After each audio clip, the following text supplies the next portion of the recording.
Friends, welcome to my channel mathsstudy.com। Channel पर नए हैं तो चैनल को सब्सक्राइब कीजिए, बेल आइकन को प्रेस करके वॉल पे क्लिक कर लीजिए, जिससे समय समय पर वीडियो नोटिफिकेशन आपको मिलती रहेगी। आज हम 3.6 प्रश्न संख्या 2 के तीसरे भाग को करते हैं। इससे पहले एक वीडियो आप लोगों ने नहीं देखा है तो mathsstudy.com के प्ले लिस्ट से देख सकते हैं। चलिए इस वीडियो को शुरू करते हैं। देखिए इसमें कह रखा है, निम्न समस्याओं को रैखिक समीकरण युग्म के रूप में व्यक्त कीजिए और फिर उनके हल ज्ञात कीजिए। जैसे कि हमें पता है कि रैखिक समीकरण एक लाइन में होता है, एक पद में होता है, ठीक है। अब देखिए इसमें कह रखा है, रूही 300 किलोमीटर दूरी पर स्थित अपने घर जाने के लिए कुछ दूरी रेलगाड़ी द्वारा तथा कुछ दूरी बस द्वारा तय करती है। यदि वह 60 किलोमीटर रेलगाड़ी द्वारा तथा शेष बस द्वारा यात्रा करती है तो उसे 4 घंटे लगते हैं, ठीक है। यदि वह 100 किलोमीटर रेलगाड़ी से तथा शेष बस से यात्रा करे तो उसे 10 मिनट अधिक लगते हैं। रेलगाड़ी एवं बस की क्रमशः चाल ज्ञात कीजिए, ठीक है। हमें चाल ज्ञात करनी है, ठीक है। तो देखिए मैंने यहाँ पे लिखा है, मान लिया कि रेलगाड़ी की चाल x किलोमीटर प्रति घंटा है, क्योंकि देखिए हमें चाल ही ज्ञात करनी है और चाल ही हमें नहीं पता, और बस की चाल y किलोमीटर प्रति घंटा है, ठीक है। अब देखिए, अब इसमें कह रखा था, देखिए ये रूही है और ये उसका घर है और 300 किलोमीटर दूरी है, ठीक है। अब कह रखा था वहाँ पे 60 किलोमीटर रेल द्वारा, ठीक है। रूही जो है वो 60 किलोमीटर रेलगाड़ी से चलती है, तो हम 300 में से 60 माइनस कर देंगे तो 240 बचेगा, ठीक है। तो 240 जो है 240 किलोमीटर वो किससे चलती है? बस से, ठीक है। अब देखिए होता क्या, ये समय बराबर दूरी बटा चाल, ठीक है। समय कितना दिया है? 4 घंटा, सॉरी बटा में आता है, ठीक है, बटा में आता है। तो दूरी क्या है हमारे पास? 60 किलोमीटर, और चाल क्या है हमें पता ही नहीं, तो हमने x माना था तो यहाँ पे x लिख देंगे, ठीक है। तो हम देखिए मैंने यहाँ पे लिखा है 60 किलोमीटर दूरी तय करने में रेलगाड़ी द्वारा लिया गया समय 60 बटा, ठीक है। तो देखिए मैंने लिखा है 60 बटा x, ठीक है। अब हमने बस का माइनस किया था तो 240 आया था, तो लिखा है यहाँ पे 240 किलोमीटर दूरी तय करने में बस द्वारा लिया गया समय 240 बटा y, ठीक है। हमने बस को क्या माना था? y माना था, तो y बटा आ गया, क्योंकि y क्या चला हमें नहीं पता। तब प्रश्न अनुसार, ठीक है। तो देखिए तब प्रश्न अनुसार 60 बटा x प्लस के 240 बटा y बराबर के 4। तो देखिए 15 से 60 भी कट जाएगा, 15 से 240 भी कट जाएगा, 4 से 60 भी कट जाएगा, 4 से 240 भी कट जाएगा, 4 1 से 4 कट जाएगा, तो 15 चौका 60 प्लस के 60 चौका 240 और 4 एकम 4, ठीक है। तो यहाँ पे आ गया 15 बटा x प्लस के 60 बटा y बराबर के 1, ठीक है। तो हम इसे इस रूप में रख सकते हैं। देखिए कैसे कि हमें दिया है क्या है यहाँ पे 15 बटा x, तो हम इसे इस रूप में रख सकते हैं 15 गुणे 1 बटा x, क्योंकि देखिए 15 एकम 15 और x बटा में x, इससे कोई फर्क नहीं पड़ेगा, ठीक है। तो इसलिए रखा है 15 इंटू 1 बटा x प्लस के 60 इंटू 1 बटा y बराबर के 1, ठीक है। फिर अब हमें दूसरा क्या रखा था कि वो रेलगाड़ी द्वारा 100 किलोमीटर चलती है, ठीक है, 100 किलोमीटर, ठीक है। तो देखिए हमने लिख लिया, ये रूही है और ये रूही का घर है, 100 किलोमीटर रेलगाड़ी द्वारा चलती है, क्वेश्चन में क्या रखा था हमारे पास, और शेष बस द्वारा, यानी कि 200 किलोमीटर वो बस से चलती है, तो समय बराबर दूरी बटा चाल होता है। तो देखिए यहाँ पे आएगा हमारे पास 100x प्लस के 200y। अब इसमें क्या रखा था, वो 4 घंटे 10 मिनट लेता है, क्योंकि उससे कह रहा था 10 मिनट अधिक ले रहा है, यानी कि 4 घंटे 10 मिनट ले रहा है। तो यहाँ पे लिखते हैं 4 घंटे 10 मिनट, ठीक है। अब मिनट निकालने के लिए हमें करना क्या होता है, देखिए, ठीक है, हमें क्या है 4 घंटे प्लस के 10। अब देखिए हमारे पास 1 घंटा कितने के लिए होता है? 60, 1 मिनट 60 सेकंड का होता है, तो 60 से हम भाग दे देते हैं, तो 0 से 0, हाँ 6 चौका 24, 1 25, ठीक है, 25 बटा 6, क्योंकि देखिए 6 चौका 24, इसका हमने इंटू कर दिया और इसे प्लस कर दिया 1 का, तो ये आ गया 25/6। ठीक है, तो ये होगा हमारे पास। चलिए पहले लिख लेते हैं उसे।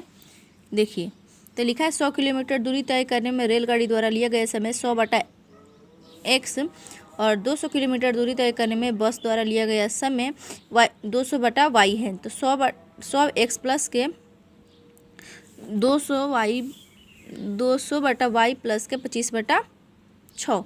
ठीक है, तो देखिए 25 से यह भी कट जाएगा, 25 से भी कट जाएगा, 25 से भी कट जाएगा। तो 25 चौका 100, 25 8 200 और 25 से कम 25। ठीक है, तो यहाँ पे आ गया 4/x प्लस के 8/y बराबर के 1/6।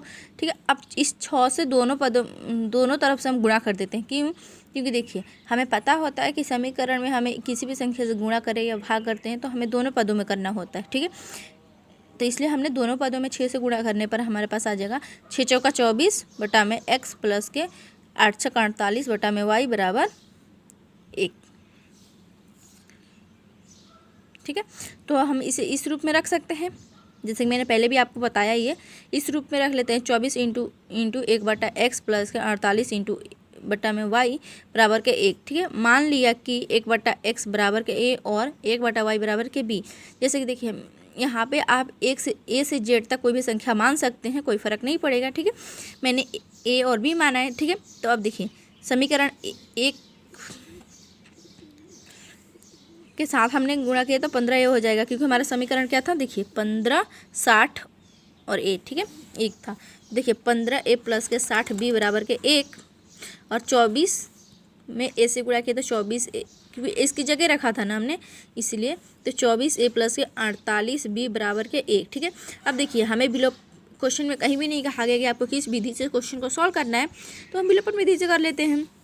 हमें ए वाले पद को बराबर करना होगा, नहीं तो बी वाले पद को।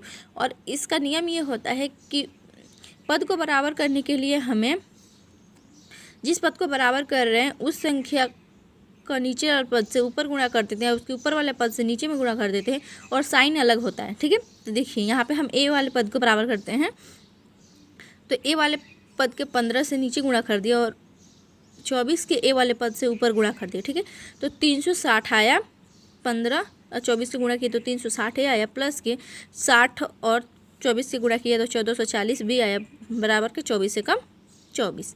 ठीक है, और 15 और 24 से गुणा किया तो 360 आया, प्लस 15 और 48 को गुणा करेंगे तो 720 भी आएगा, बराबर के 15 एकम 15। ठीक है, अब देखिए इसका साइन अलग अलग होना चाहिए, तो यहाँ पे प्लस है तो माइनस है, यहाँ पे प्लस है तो माइनस, यहाँ पे प्लस है तो माइनस।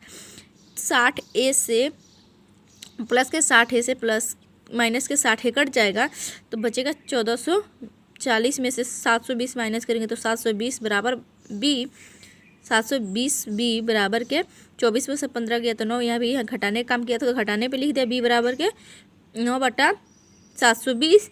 इसे काट देंगे हम, 9 एकम 9 8 72, यानी कि 1/80। बी का मान आ गया हमारे पास 1/80। ठीक है, अब देखिए बी का मान आ गया 180 है। बी का मान को समीकरण 1 या 2 में किसी में भी रख सकते हैं, कोई फर्क नहीं पड़ेगा, लेकिन मैंने एक ए में रखा है। तो 15a प्लस के 60 बी बराबर का 1 है समीकरण। ठीक है, तो 15a प्लस के 60 गुणे 1/80 बराबर के 1। ठीक है, तो 15a प्लस के अब इसे काट सकते हैं 2 से, 2 3 6 और 2 चौका 8 और 0 से 0। ठीक है, तो ये आ गया 3/4 बराबर के 1। तो यहाँ पे 15a बराबर के 1 माइनस के, क्योंकि 3/4 प्लस में तो इधर आकर माइनस में हो जाएगा। ठीक है, यहाँ पे 1 मानकर क्रॉस गुणा कर देते हैं, 4 एकम 4 माइनस के 3 एकम 3 और 4 एकम 4। ठीक है, तो 15a बराबर के 1 और 15 चौका, ठीक है, 1/4 आ गया। तो इसका गुणा अब इसमें कर दें, 15 चौका 60, a बराबर के 1। ठीक है, तो a बराबर क्या आ गया 1/60। ठीक है, तो अतः 1/x बराबर के a और 1/y बराबर के b। ठीक है, यही था। तो हम यहाँ पे लिख देते 1/x बराबर के 1/60 और 1/y बराबर के 1/80, क्योंकि b का मान आया था 1/80 और a का मान आया था 1/60। अब इसका क्रॉस गुणा कर देंगे तो x बराबर के 60 और y एकम y और 80 एकम 80। ठीक है, यानी कि y का मान आ गया हमारे पास 80।